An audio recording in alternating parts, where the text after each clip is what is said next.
नमस्कार दोस्तों, ईश्वर सदैव आपका भला करे और आपकी झोलियाँ ईश्वर के आशीर्वाद से, उसकी दया से, उसकी रहमतों से हमेशा भरी रहे। तो दोस्तों, आज बात करेंगे अश्विनी पूर्णिमा का जो व्रत होता है, जिसे शरद पूर्णिमा भी कहा जाता है, उसके बारे में। देखिए, प्राचीन काल से ये जो पूर्णिमा होती है बहुत ही विशेष होती है।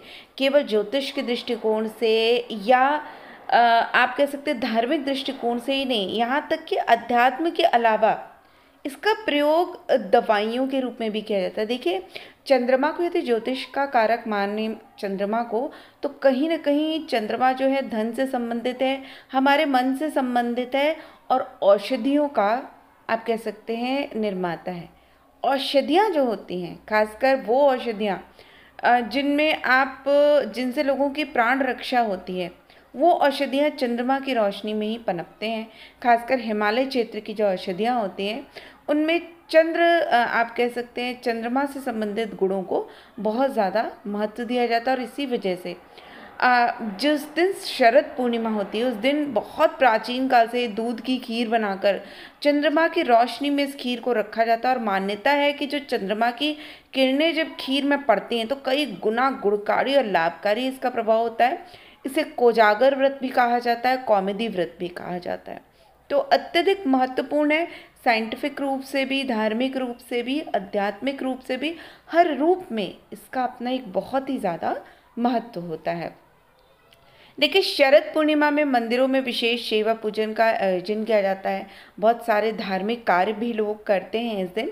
खासकर माता लक्ष्मी की पूजा इस दिन विशेष रूप से की जाती है। अगर आप स्थायी धन संपत्ति चाहते हैं, तो विशेष रूप से माता लक्ष्मी का यदि आप इस दिन व्रत रखते हैं और भगवान विष्णु के साथ साथ माता लक्ष्मी की पूजा करते हैं और माता लक्ष्मी के मंत्रों का जाप करते हैं, तो ये जो दिन होता है ये बहुत ज़्यादा फलदायी होता है। खासकर वो लोग जो कि धन की कामना करते हैं। अब देखिए, अगर ज्योतिष के दृष्टिकोण से भी देखा जाए, तो जितने भी राजयोग हैं वो बिना चंद्रमा के फलित नहीं होते। ज़्यादातर राजयोग जो होते हैं वो चंद्रमा उसमें बहुत ज़्यादा महत्वपूर्ण भूमिका निभाता है। तो इसी वजह से चंद्रमा को धन का कारक भी माना जाता है। हमारे मन कैसा सोचता है उसके बारे में भी चंद्रमा से ही देखा जाता है। इसीलिए चंद्रमा की पूजा हम करते हैं। खासकर यदि हम पूर्णिमा के दिन चंद्रमा की रोशनी अपने शरीर पे लेते हैं और चंद्रदेव को अर्घ देते हैं, पूजन करते हैं, तो यदि आपकी कुंडली में चंद्रमा कमज़ोर भी है, तो भी उसकी स्थिति में धीरे धीरे सुधार देखने को मिलता है। जिस प्रकार से सूर्य का उपाय होता है सूर्य को जल देना और सूर्य की किरणों को अपने शरीर में लेना, वही प्रभाव चंद्रमा का होता है। यदि चंद्रमा कुंडली में खराब है, राहु या शनि से पीड़ित है, तो आप रोज 10 से 15 मिनट चंद्रमा की रोशनी लें। और खासकर पूर्णिमा की जो रोशनी उसे अवश्य लें और चंद्रमा को उस दिन अर्घ अर्थात जल जरूर चढ़ाएं। बहुत ज़्यादा लाभ मिलता है।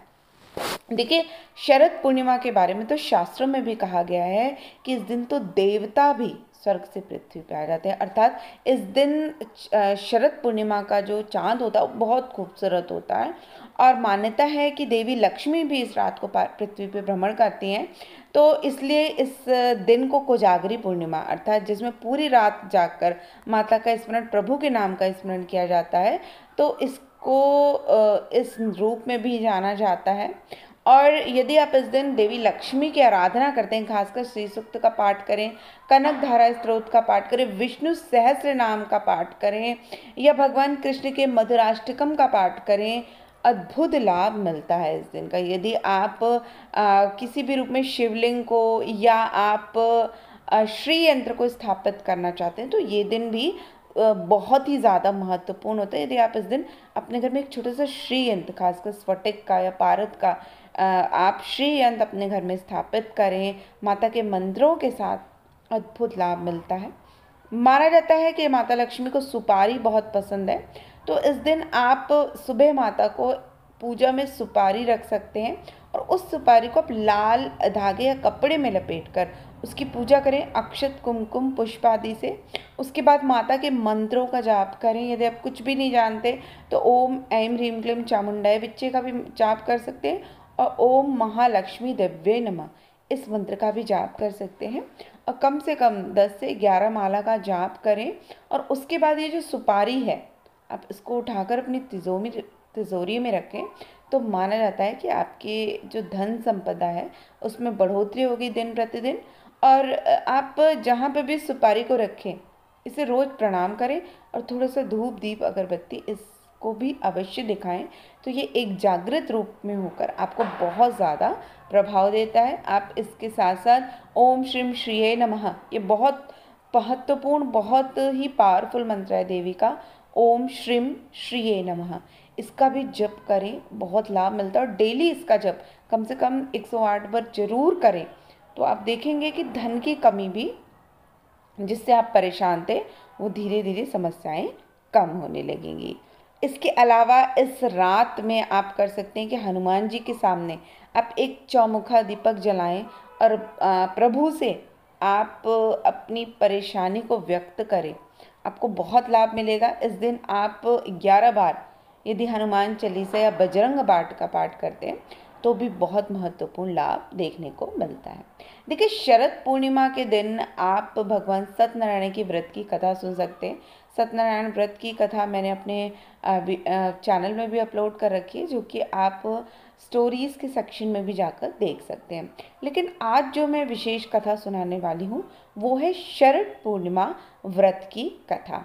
देखिए, एक बड़ी पौराणिक कथा है, भगवान श्री कृष्ण द्वारा गोपियों संग महारास रचाने से जुड़ी हुई है। लेकिन इसके महत्व को बताती एक अन्य कथा भी मिलती है, जो इस प्रकार है कि मान्यता अनुसार बहुत समय पहले एक नगर में एक साहूकार रहता था। उसकी 2 पुत्रियां थीं। दोनों पुत्री पूर्णिमा को उपवास रखती थी, लेकिन छोटी पुत्री हमेशा उस उपवास को अधूरा रखती थी और दूसरी हमेशा पूरी लगन और श्रद्धा के साथ पूरे व्रत का पालन करती थी। समयोपरांत दोनों का विवाह हुआ। विवाह के पश्चात बड़ी, जो पूरी आस्था से उपवास रखती थी, उसने बहुत ही सुंदर और स्वस्थ संतान को जन्म दिया, जबकि छोटी पुत्री के संतान की बात या तो होती नहीं थी या उसकी संतान जन्मने के बाद जीवित नहीं रहती थी। वो इस वजह से काफ़ी परेशान रहने लगी और इसकी वजह से उसके घर वाले और पति भी परेशान रहते थे। उन्होंने ब्राह्मणों को बुलवाकर अपनी कुंडली दिखाई और जानना चाहा कि आखिर उनके साथ ऐसा क्यों हो रहा है। तो विद्वान पंडितों ने बताया कि इसने पूर्णिमा के अधूरे व्रत किए हैं, इसलिए इसके साथ ऐसा हो रहा है। तब ब्राह्मणों ने इसे व्रत की विधि बताई व अश्विन मास की पूर्णिमा का उपवास रखने का सुझाव दिया। इस बार उसने विधि पूर्वक व्रत रखा, लेकिन इस बार संतान जन्म के पश्चात कुछ दिनों तक जीवित रही। उसने मृत शिशु को पीढ़े पर लिटाकर उस पर कपड़ा लपेट दिया और अपनी बहन को बुला लाई। बैठने के लिए उसने वही पीढ़ा उसे दे दिया। बड़ी बहन पीढ़े पे बैठने ही वाली थी कि उसके कपड़े को छूते ही बच्चे के रोने की आवाज़ आने लगी। उसकी बड़ी बहन को बड़ा आश्चर्य हुआ और कहा कि तू तो अपनी ही संतान को मारने का जो दोष है वो मेरे ऊपर लगाने वाली थी। उसकी जो बच्चे के रोने की आवाज़ से जब उसे इतना आश्चर्य हुआ और उसने अपनी बहन से इस तरह कहा, तब छोटी बहन ने कहा कि बहन, ये तो पहले से ही मरा हुआ था। आपके प्रताप से पूर्णिमा का व्रत चूंकि आपने पूर्ण रखा था और आपके व्रत के प्रभाव से ही ये जीवित हुआ है।